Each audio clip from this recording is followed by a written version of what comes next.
Oh, it's been a while.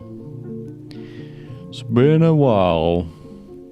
And now you can see me. This is where I sit. This is where I sit when I ponder, or where I've moved from the desk after writing a solo pod. And considering the amount of listens I got from Love is a Losing Game, maybe other people like the sound of my voice as much as I like it myself, which is as egotistical as I could get. But you have to like the sound of your own voice in this trade, if I could call it a trade yet. I think you only can call things a trade when you're earning money out of it. Maybe not a hobby, or maybe a hobby. But yeah, I'm in a good spot, and I always do these when it feels right, but I've started to realise that you're never going to be ready, and you just got to do it. And Nike was quite right with that. The goddess of victory, Nike. But just fucking do it. It's that's what I'm going to do.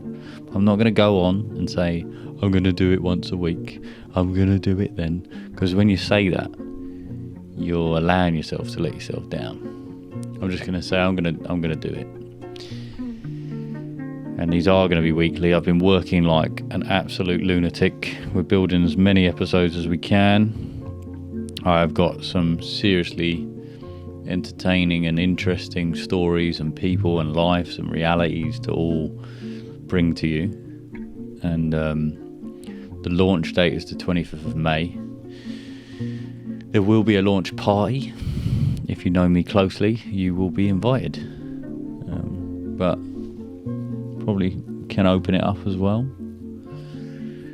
But yeah, this one hits home, and I've called it Sober 33. And yeah, I just wrote it about 10 minutes ago, and then pondered over it, and then put it into this bionic reading thing. It helps me read it because I'm such a shit reader, and I've got notes in front of me, but I know what I'm saying,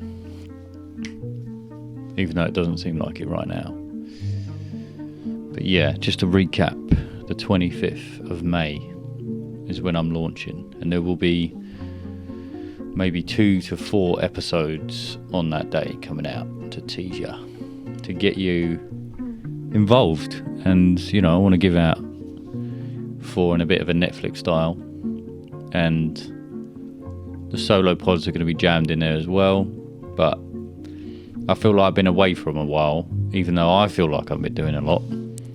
You're probably not seeing or listening to a lot, and I felt I've gone through something like we all have, and I think these solo pods are where I can relate to you and you can relate to me, and hopefully we can work some shit out in the meantime. And we're all together in this for these 80, 100, maybe 150, 200 years, the way things are going that we get.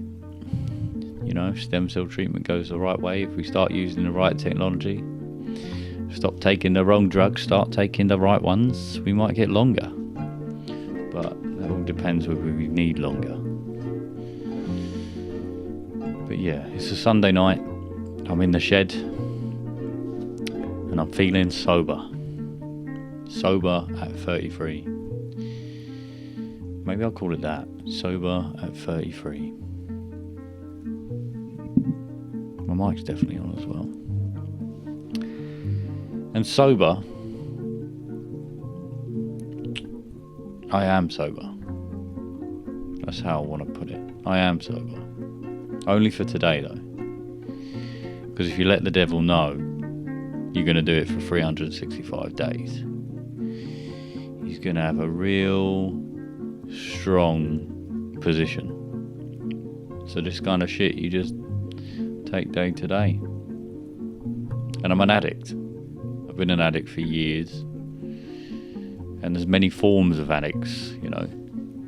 Someone that drinks a bottle of vodka in the morning. There's someone that binges on the weekend.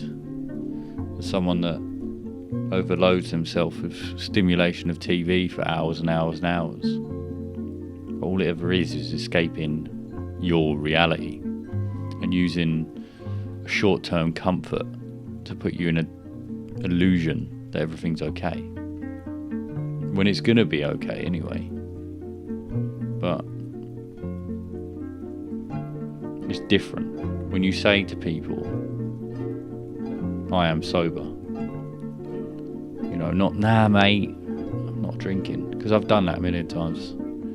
I've said it on the phone to Charlie. I'm not drinking tonight. And I go out and I drink. And I fucking hate it. And it's all good, you know, having a laugh, but I'm going to be that guy now that's like sober. Because I want to be. But I feel I've now finally built the situation where I have the things in place that I want to be sober. And there will be stresses, there will be times I don't want to be. I want to run, I want to escape. But you got to sit in it and learn from it. Enjoy it. Cry about it. Learn from it. All that fucking good shit. But there is a different effect you feel or an emotion when someone says they're sober. You know, they're going through it, or they've been in it and they're trying to get out of it. It depends how long they've been like it. I've not been sober long. Not very long at all. I've been in and out of it. Off the wagon, on the wagon. But you know when someone says it, and you know what that means. It means they've accepted it. They've accepted their weakness, and they've turned it into a strength. And for anyone out there that needs strength, I'm one call away. I'm one DM away. You know, because you have to get your shit together.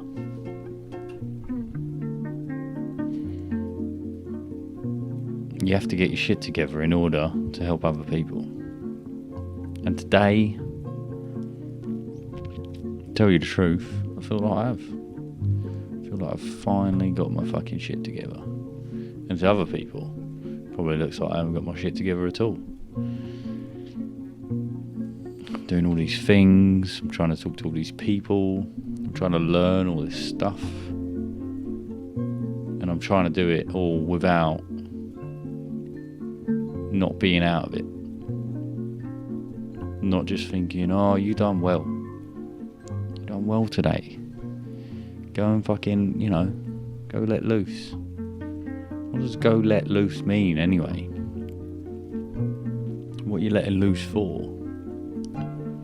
Like, I agree, you got a party. But if the next day or the next 3 days you don't want to fucking do anything else, then was that the party you needed? And this ain't just the drinkers, you know. I've been a drinker. It's to anything you do that damages you for that short-term pleasure. And it just depends. You might be a person that can hack it all day. If you're a person that can hack it, doesn't feel the effects of it, then you could probably just, you know, go listen to something else right now, because this probably isn't for you. I can't do this and I can't do that. I can't do this if I do that, I mean. Because It affects it too much. I can't be creative. I hate not being creative. I love just being in the motion and in the flow state where everything just comes together. You know, I've got these notes here and it's like I pick out the words, but the sentences never come clear too easily to me. You know, I've just got to fucking speak what comes up about being fucking sober.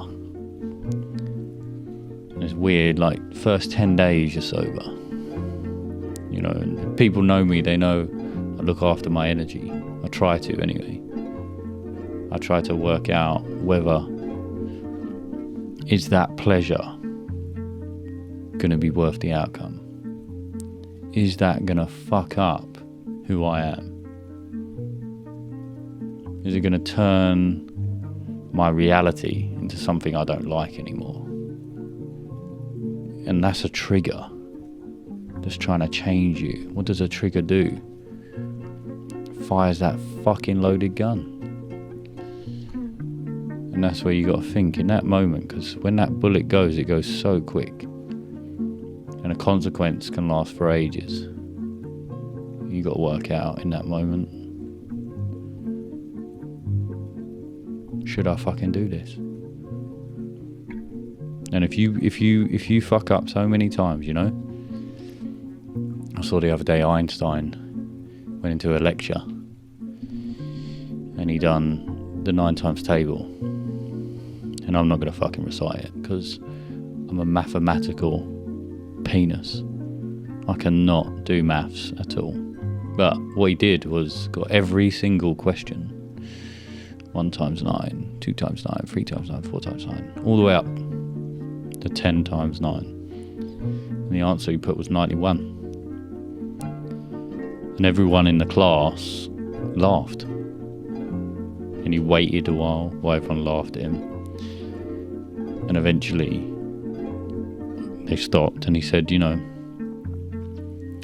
you laughed at the one mistake I made when I got 9 other answers right. And you know, there's only 9 mistakes to 1 success. And that's what I find. I've tried to get sober for fucking 3 years. Near enough 3 years. And that's from every addiction or habit I don't like in my life. You know, whether it be pornography, whether it be drink, whether it be binging on TV, anything that doesn't serve you is a bad habit. Whether you call it a bad habit or an addiction, it's something that you are doing that you don't want to do. You know, and there's all good ways in doing things, even if they are a bit bad. If you didn't have the sinners, you wouldn't have the people that don't sin. You know, because they had the sin. And I think for me, I finally realised what it takes. This constant feeling of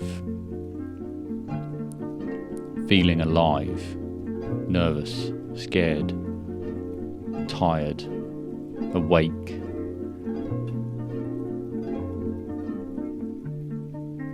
Just living as much as you can in the environment you have. You know, I don't live a crazy fucking life. I like it though. You know, if this shit pops off and I get loads of money, you're not going to see me on a fucking yacht. You're not going to see me getting a private jet. You're not going to see me doing anything that's just, you know, so unsober. Another thing, you know, I can't grasp would be to live like that. But yeah, for anyone that needs strength, just DM me. I'm always here. You know, tell me your truth. Because there's something I've realised lately. I realised the connection between all of us. And us all being connected, because when one of us is an addict, you can see it, and it affects you. Like if someone hurts themselves in front of you, you feel it. They fall over, or it's an instant reaction. And I believe, no, I know, because I heard belief is a doubt. But I know instinctively we want to help, but we can't, we don't have time to. And those that have not found yet how to help, we're in a shared experience in this reality, and the ones that can't help right now are the ones that need the help, and the ones that can help are the ones that are meant to help. It just goes back and forth, but there's too little of the ones that want to help, and there's too many of the ones that need it. And we're on this fucking rat race train in the Western world where you just ain't got the time again to just breathe and sit in it. And it's fucking hard. I did say I wasn't gonna go soppy again, but sometimes you gotta just say what you fucking think. And this isn't really soppy, this is good, I feel fucking good. I feel really good, and I hope you feel good. And if you're feeling broken, remember, sometimes good things fall apart so better things can fall together. And I've been running so much. For me, running is just a cure. And you got to be mindful of cures, because I don't think they last forever. But it's like happiness. You can keep it consistent if you're consistently trying. So run.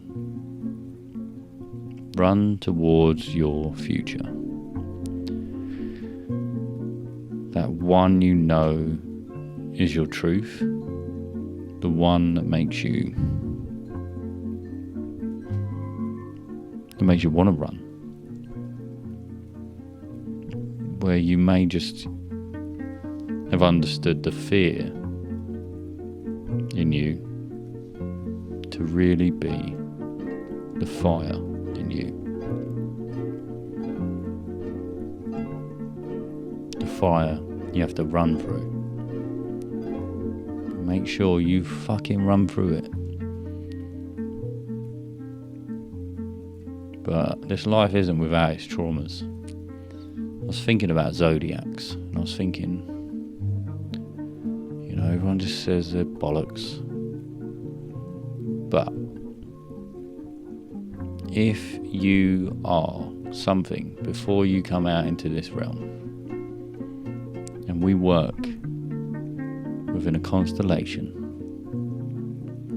in a cosmic universe, and the stars align up every fucking night, and you're born on a specific date, and this whole world is created by maths, which we discovered, not created. And surely the time that you are born into this place is very, very significant. And why do people have common traits that really relate to these personality traits of zodiacs? Why do we all have that? And you could say, there's just terminology and the way people read it. You can read another one. And I'm not talking about your hocus pocus, Mystic Meg on a Sunday newspaper in the column. I'm talking about, you know, your rising sun and all that jazz. And it just made me think, maybe I chose this to learn these things I've got to learn through. And I don't know where I fucking was going with that, but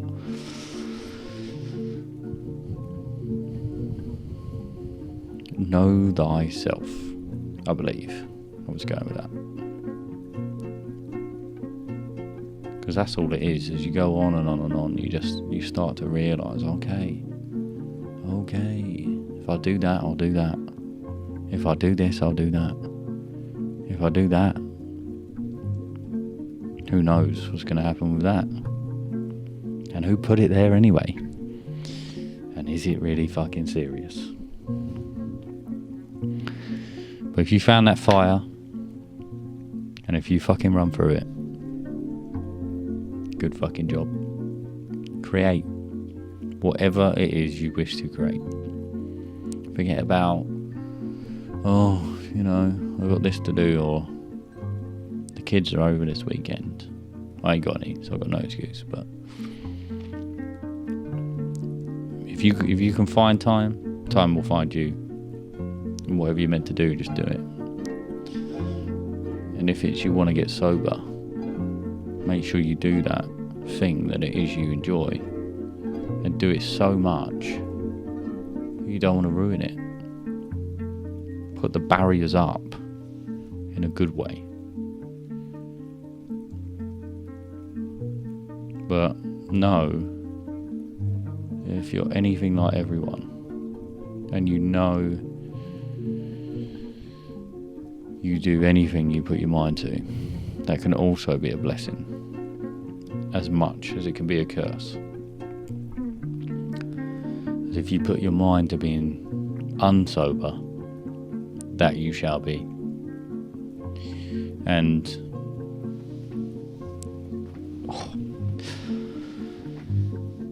that I've been that person for so long.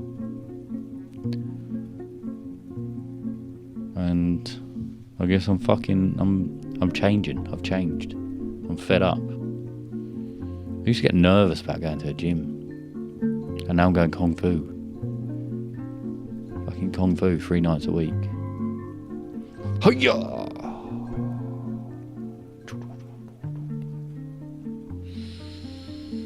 But now, you know, they say 33 is the master number. And I believe with the power of discipline. It's definitely not my nature yet. I'm working towards I am disciplined. And it's still a challenge to be it. Rather than it's just how I am. Oh, I just wake up at 5 a.m. I stretch. I do breath work. I breathe. I work out. I run. I do Kung Fu. You know, now it's I've got to do this. It's not I want to do this yet. And there are the days I want to do it. And the days I don't want to do it. I don't want to do this a lot. This takes energy. This takes time. But I feel I need to do this. I should do this. There are other people that need this. And if I can help, I want to help. I hate if this comes across as an ego way. It's not. It's not an easy thing to talk about. And I don't talk about it so specifically that it's like a cry out for help. It's not. It's a way of talking that I hope you can relate to. And it gives me routine. And a routine that I've found to shape my mind for the better now is one I stick to every fucking day. And I allow myself to have a holiday if I'm ever on holiday. But when I lose that routine, it's hard. And I've got OCD, so I'm like, I hate these labels, but I do obsess. I'm obsessed with work, I'm obsessed with this.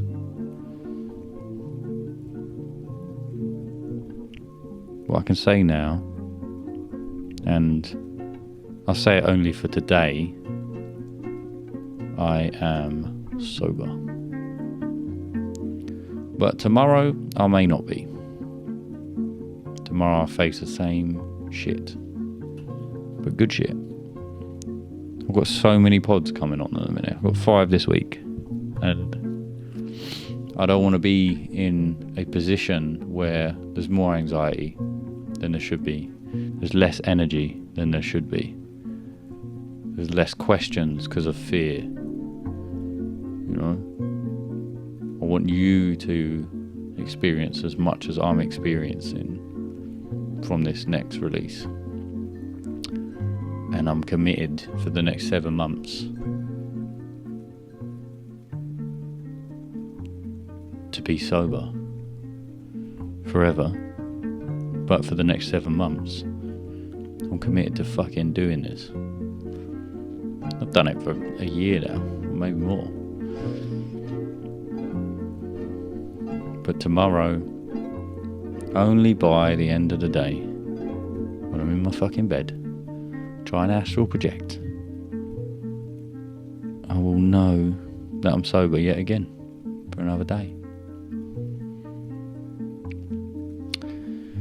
And for anyone that wants to join me, not in my bed, but sober, it's quiet, but satisfying. Until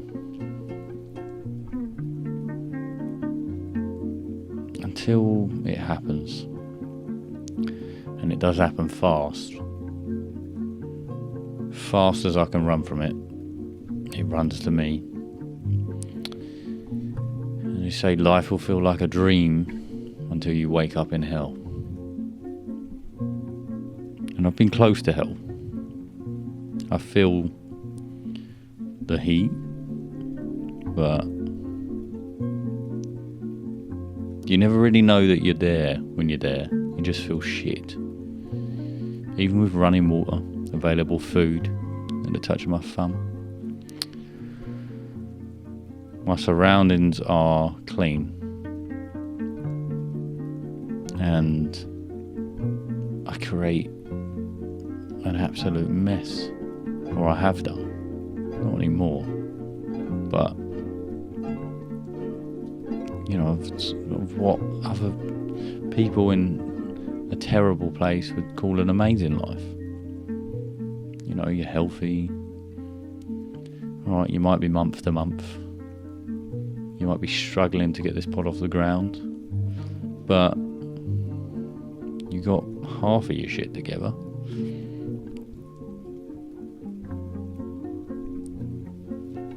But you're not disciplined at that point.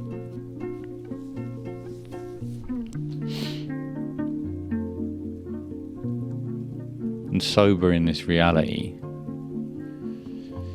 a reality that seems so fucking drunk, so delusional, so misled,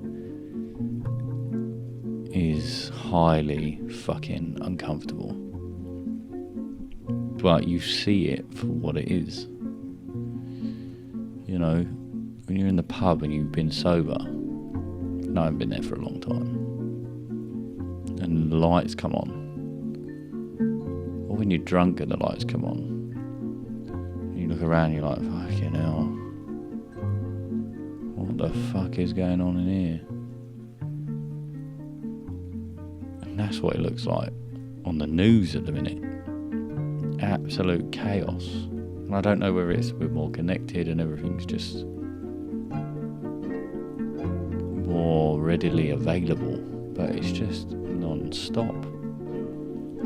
And I don't watch it. I don't, you know, if you watch it, you're misinformed, and if you don't watch it, you're uninformed. But at the end of the day, it's still a fucking program. But yeah. It's uncomfortable. It's uncomfortable being in the present. But you don't fucking lose your keys. You don't mislay anything if you're in the present. Because you're thinking about only what's going on right now. But it does fascinate me how quickly we want to fuck it all up. And we say, why'd I fucking do that? And I'm not talking about a party or talking about a pub or, you know, having a good time. It's when it's excessive. It's when you're alone. You know. And you're doing it because you're unhappy. I'm talking about not being in control of yourself while running through this reality and losing that sense of you that was on fire.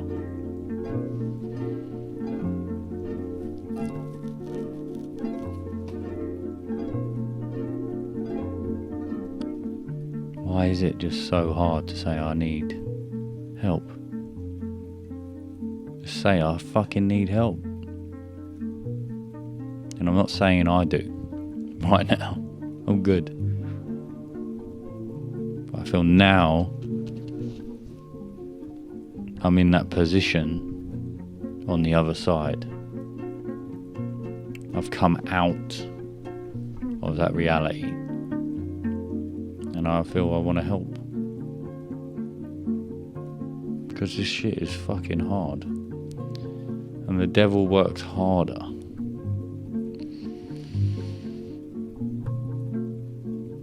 I just need a bit of respect when I say I'm sober. And I've got good people around me. And if you haven't, I'm one message away. One fucking message, that's it. And I'm trying something new. Maybe these things come to me so that I can help. I write it. Maybe it's my higher mind writing it. Who knows? Maybe it's something I watched today. Maybe it's a thought I had. Maybe it's a pact I made with my mum.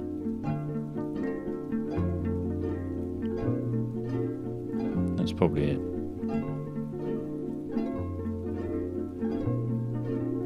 But yeah, I think that's what people feel. They feel alone when they're an addict. But like no one else gets it. And everyone does, because everyone needs comfort in an uncomfortable reality. And you're not alone. There is no bad and there is no good. It's all a learning curve. And you better run all the fucking way to the finish line.